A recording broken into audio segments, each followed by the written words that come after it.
To this point, Paul has spoken about the first three pieces of armor that we are to wear all the time and never take off. But beginning with a change in the verb, he now talks about the pieces of armor that we are to pick up as the situation and circumstances call for them. You might think of it like a baseball player's uniform. During the game, he wears the uniform all the time, but he picks up the bat or the glove or the batting helmet as the occasion is appropriate. He now wants you to pick up the shield called faith. There's a lot of misunderstanding today about what faith is. Faith is more than intellectual understanding and agreement. It's more than a spiritual feeling that you feel at any given moment. You can only measure whether you truly have faith by the movement of your feet. Faith has to function in order to be real. It can't simply be talked, it has to be walked. So let's look at this shield of faith, which has been so constructed to handle any of the fiery darts, any of the spiritual attacks that the enemy sends your way. And be assured, he's got plenty with your name on it.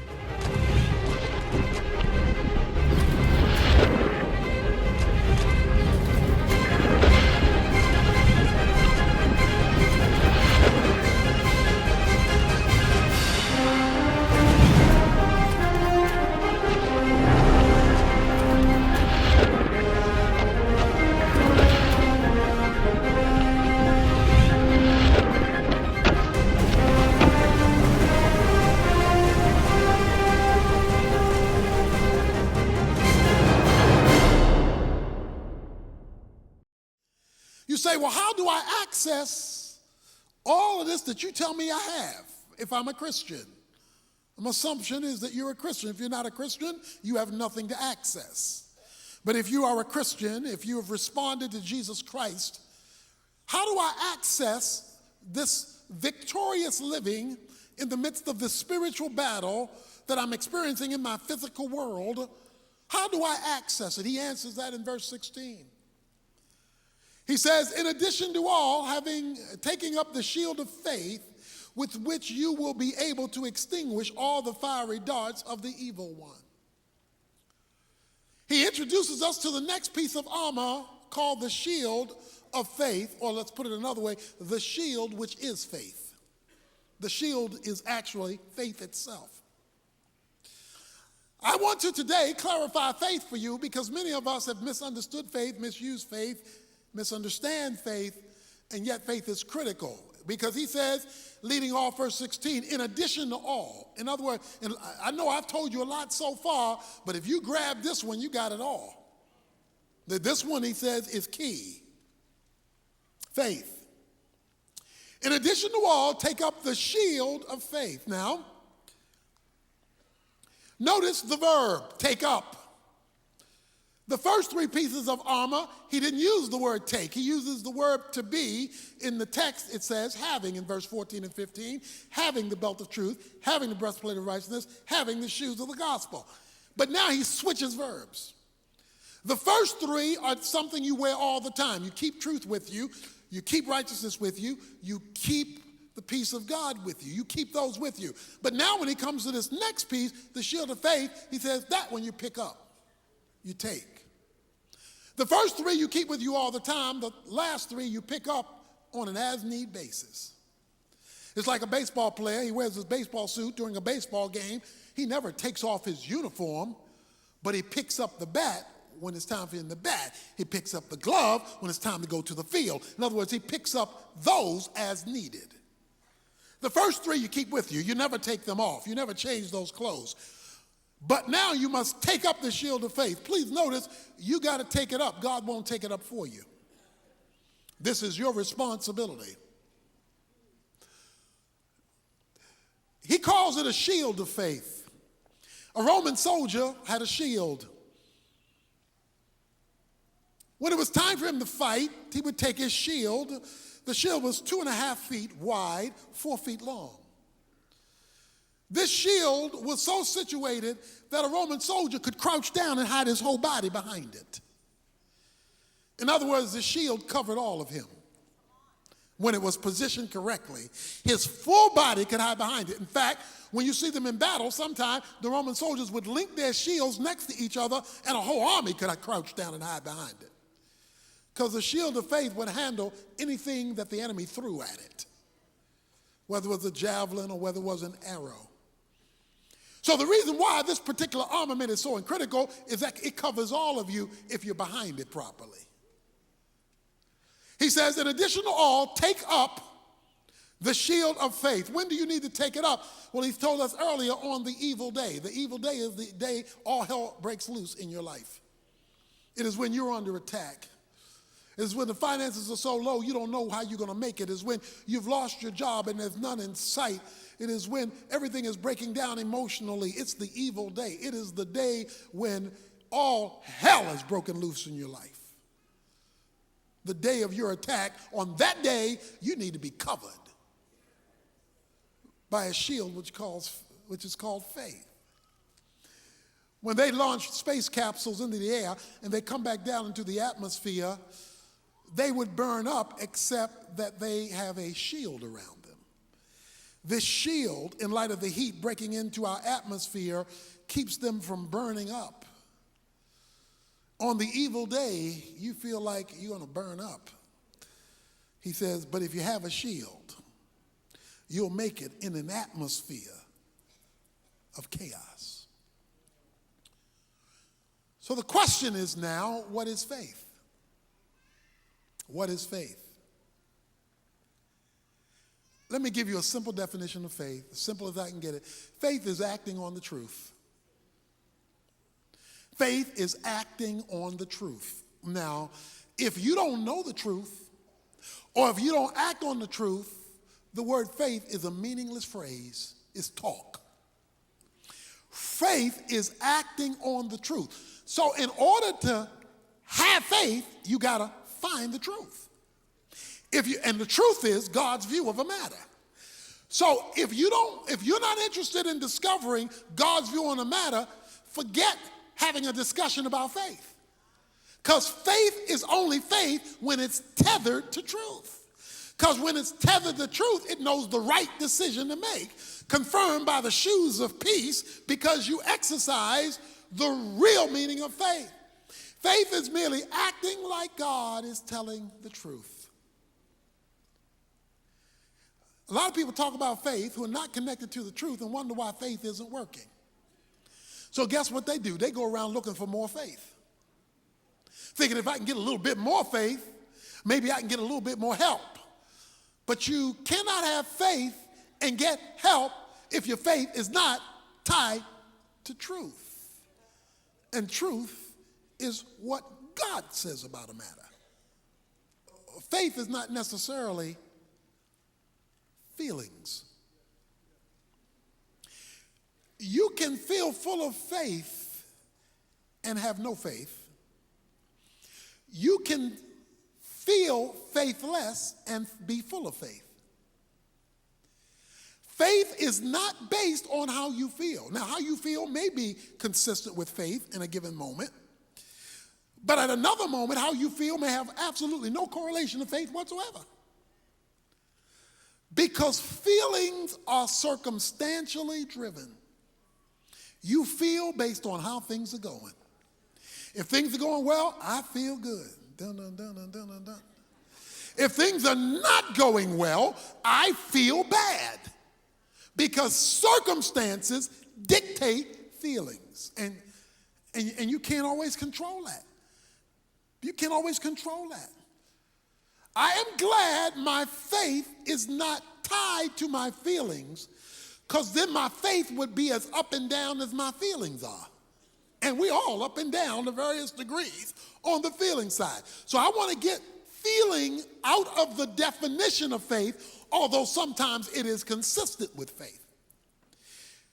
Faith is acting on the truth, whether I feel the truth or not, whether I like the truth or not, whether I agree with the truth or not. Faith is acting on it. So you can feel faithish and be faithless. You go to the movie, it's a horror flick. It's a horror flick. You know those monsters aren't real. You know that. You know the zombies coming out of the grave aren't real. Yet you're sitting there, covering your eyes, can't sleep because you remember the show, and you know it's not real. You know that. You knew it before you went in. You knew it while you were watching it. You knew it when you left, and you're still all shook up. That is because the masters of the media so constructed the lie of the horror film to make you feel like it was true, even though intellectually you knew none of that was real. But they manipulated it so and made it seem so real that it governed your feelings. You will never overcome the movie until your mind overcomes your emotions. Because your emotions are controlling you based on a lie that the movie perpetuated to you. And as long as they can keep the lie in your mind, they can keep you up at night, and you're being kept up by something you knew wasn't true. When we allow faith to be defined by feelings, we will always be confused. So let's put faith in the objective place where it belongs. Faith does not make God move. Let's get this straight. Because if you believe faith makes God move, then you're going to be looking for more faith. You don't need more faith. You have if you're a Christian, you have all the faith you're ever going to need for anything God's going to do with you. So let me help you now. Oh, God's trying to increase my faith. No, he's not. He's trying to increase your knowledge, but you've got plenty of faith. Because Jesus said if you have faith the grain of a mustard seed, you can move mountains. In other words, a little dab will do you. You don't need more faith. You need more truth. Because if you put a little bit of faith in a whole bunch of truth, that's all you need. Faith does not get God to move. All faith does is access what God has already done. Faith is the point of access, not the point of power. The power is in what God has already done in grace when he deposited the divine life within you in seed form. As the knowledge of God enters into that seed expands, and all you're doing with faith is withdrawing what grace has already put on deposit. So stop looking for more faith. You don't need more faith. The moment you act on what God says, that's all the faith you need. You got plenty of faith. So you got all the faith you need. Whatever growth your faith needs, it will get from the action you take, not by trying to conjure up more faith. Not by trying to whip it up. Just trying to whip up faith. When really all you're doing is whipping up emotion. You're not whipping up faith. He says, I want you to have the shield of faith. Faith is your access point, Romans chapter 5, verses 1 and 2. He says, faith gives you access to grace, and grace is where God has deposited everything he's going to do for you. Everything God is ever going to do for you, he's already done. He can't do anything more. So even when you say, God bless me, it's kind of we understand what each other means, but all the blessings he's ever going to give you, he's already given you. There's nothing new he can do for you. Your problem, my problem, is withdrawing it, not getting it. It's already given. Faith withdraws it. So here it is. Grace puts on deposit all of God's goodness on your behalf. Faith accesses the deposits. Work proves you're exhibiting faith. Work proves you're exhibiting faith. Faith accesses grace. Grace has on deposit what you're looking for. Works don't get grace because once you attach works to grace, it's no longer grace. Romans 11:6 says, once it's of works, it's no longer of grace. So works don't give you grace. Works just access faith, and faith accesses grace. That's how it flows. So, he says, put on the shield, this covering, called faith. Faith is a law, Romans 3:27 says. It's a rule whereby you operate. He says you're not only supposed to get saved by faith, he says in Romans 1, you're supposed to live by faith. In other words, this is supposed to be the way you flow. You're supposed to have a faith walk. That's why the Bible calls it walking by faith. You're supposed to have a flow faith. It's supposed to be the way it's supposed to be your groove. It's supposed to be your zone. It's supposed to be your modus operandi. But it must be linked to truth. Now here it is. Please notice this. I'm explaining faith. Faith, if you want it to be real, watch this now, cannot be limited to your five senses. If you limit faith to your five senses, it won't be real faith. It won't be real faith. Because we're talking about accessing the invisible realm, not the visible realm. So we're not talking about accessing the stuff you can see and touch and taste. Hebrews 11:1. Faith is the substance of things hoped for. It is the evidence of things not seen. If you can see it, it's not faith. If it's tangible and if it's moving in the physical realm, it's not the faith God is talking about. That's just human faith anybody can have. Anybody gonna believe something that they're looking at? I believe you sitting there. How come? Because I see you. That's not what he's talking about. He's not talking about that. He's saying it's the evidence, it's the substance, so it's real. Even though it's in the spiritual realm, it's real, and it has evidence. It's provable, but it's not yet seen. The whole point of faith is to grab something out of the unseen realm and bring it down to the visible realm. So you never start with what you see to determine whether you have faith. That's called sight. It's a whole nother word. And because we don't live by faith, in other words, because that's not how we roll, that's not our flow, we don't see much grace. He says, in addition to all, above all things, take on the shield of faith. Why do I need the shield of faith? Faith. Acting like God is telling the truth. Acting like it is so even when it's not so, in order that it might be so simply because God said so. You go to the doctor because there's typically something wrong you can't fix. Because usually you started off with over-the-counter. You started off with human ability. You started off with your own mind could conjure up. You started off with what you could take care of yourself. So you went to the doctor and you went to the pharmacy, you went to Walgreens or some other pharmacy and you got some, something for your stomach, antacid, or you got something because you were going to do the best you can to make life better. But your best wasn't working. So you call the doctor. You tell the doctor, Doc, I've got a problem. My stomach hurts.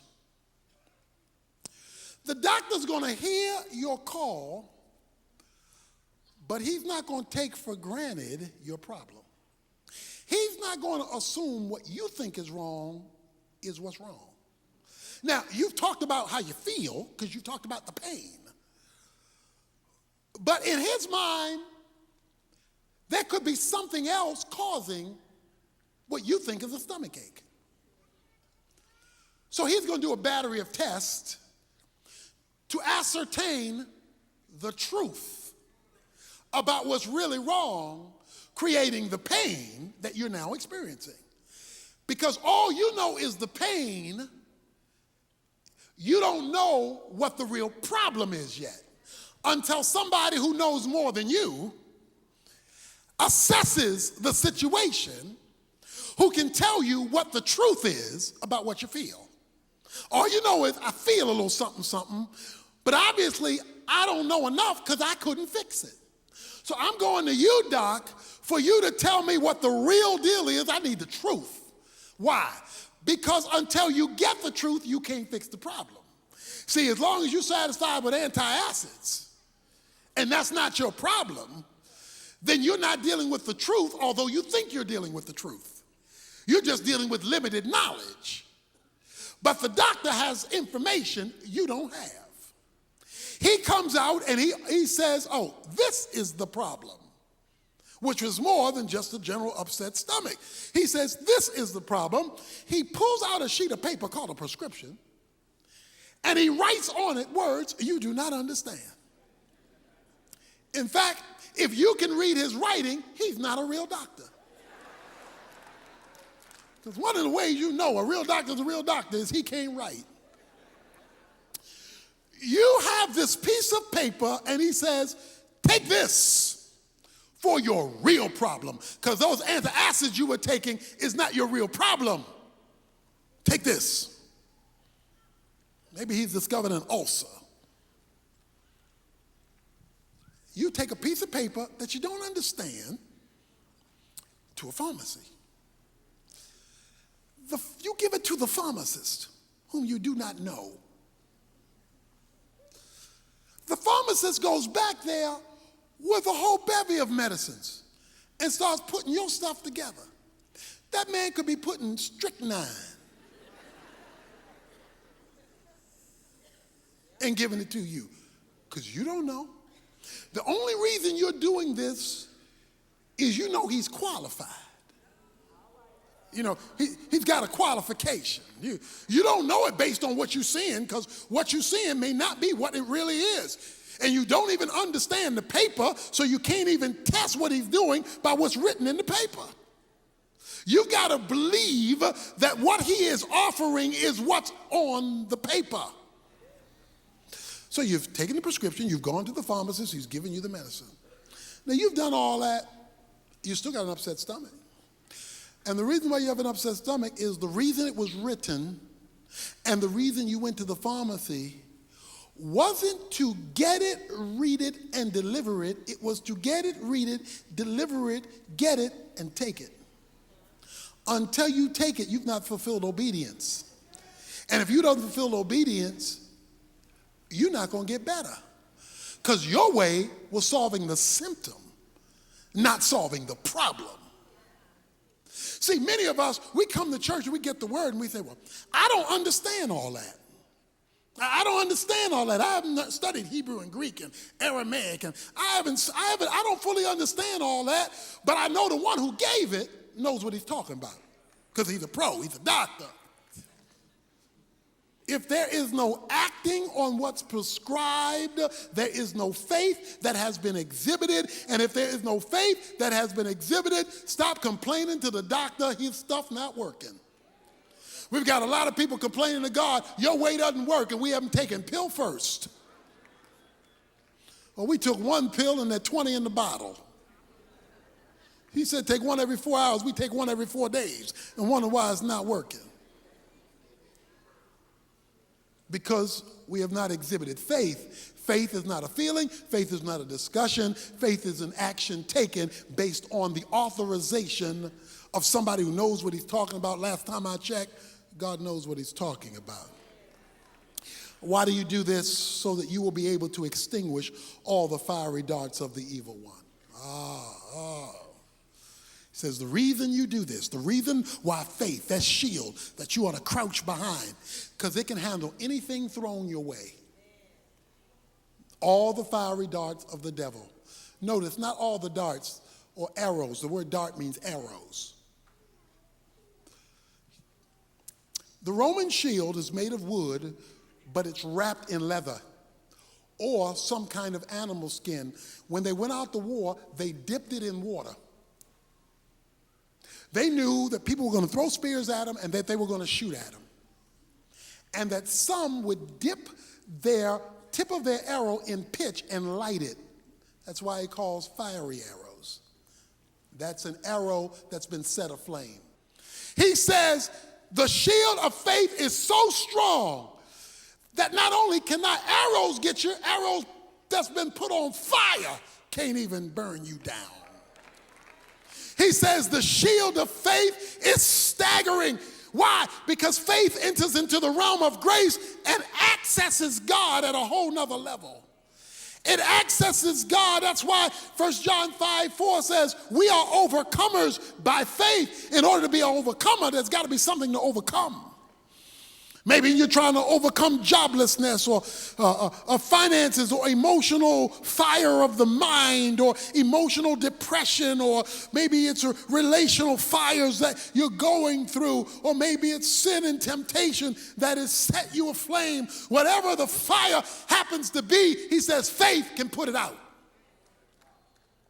Faith can put out the fire.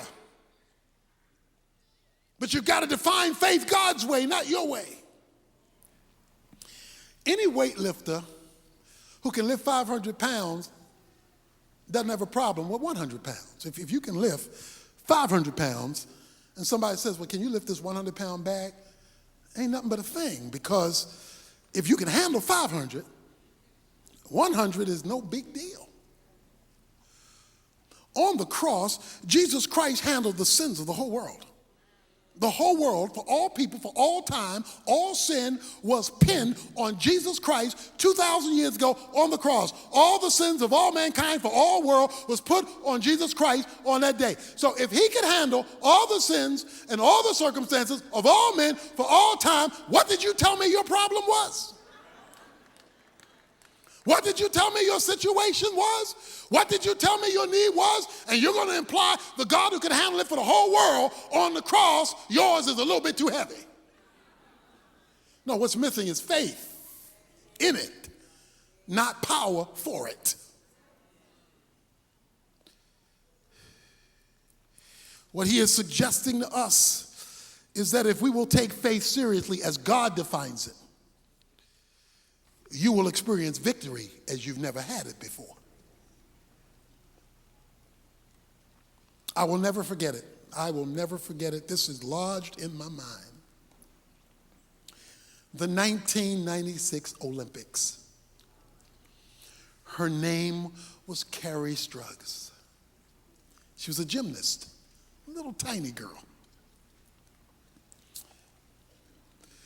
The United States gymnast team was in second place.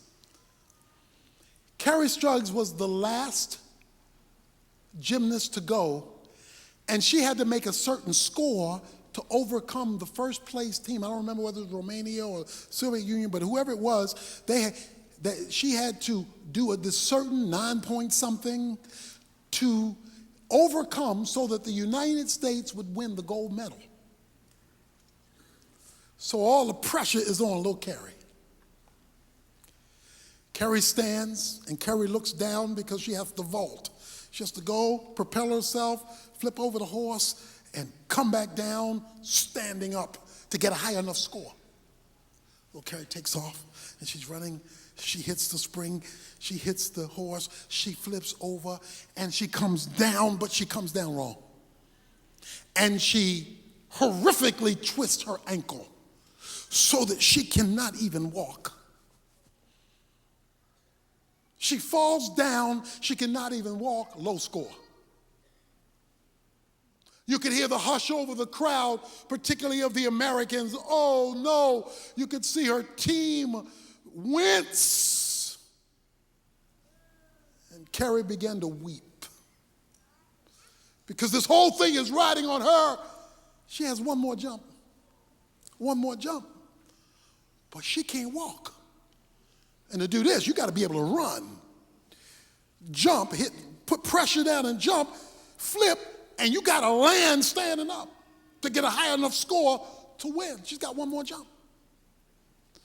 So she's there weeping and trying to stand up. Barely can stand up on the one leg. Can't put any pressure on the second leg. Over in the corner was her coach, Bella Carolla, the famous gymnast coach. He looked at Carrie crying because they couldn't go meet. He says, Carrie, look at me. Don't take your eyes off of me. You look at me. I know you're hurting. I know you're in pain, but you keep your attention focused on me. You look at me right now. I know you're hurting. I know you're in pain. I know you can't walk, but girl, you look at me, because I want to tell you, you can do it. I know you don't think you can. I know you're hurting. You can barely walk. Don't look at your foot. Look at me. Don't look at your circumstance. I know, because if you look down there, all you see is more defeat. I want you to keep your eyes on me. Now you go back there, girl, and you do this thing one more time, but when you go back there, your full attention is to be on me. Little Carrie goes around, limps to the starting place, and you can see her cast her eyes over to her old coach to look at him, because she's got to piggyback off of his faith, because her circumstances don't give her the power to piggyback off of hers. But in her pain and her anguish, she now looks down, half running and half hobbling. She makes her way down. Some of you saw it. She leaps up. She flips over the horse. She comes down. Whop, boom. She goes, whop, boom. Immediately lifts up this hand. After both feet have landed, she lifts up this foot. She stands there wiggling, but stands in place. The place goes absolutely crazy because she landed on two, even though she could only stand on one. And the United States gymnastics team won first place. You know why they won? Because there was somebody in the corner who said, don't look at your situation. Don't look at your circumstance. I know you feel it. I know it's real, but keep your eyes on me. I think if the author of Hebrews here would say, keep your eyes on Jesus, the author and the finisher of our faith, he would say, don't look at your situation. You can't ignore it because it hurts. Because if you'll keep your eyes on me, even if you got the limp, you're going to land right. And you're going to be able to hold your ground. The shield of faith. Running on the truth will give you the ability to overcome the attacks.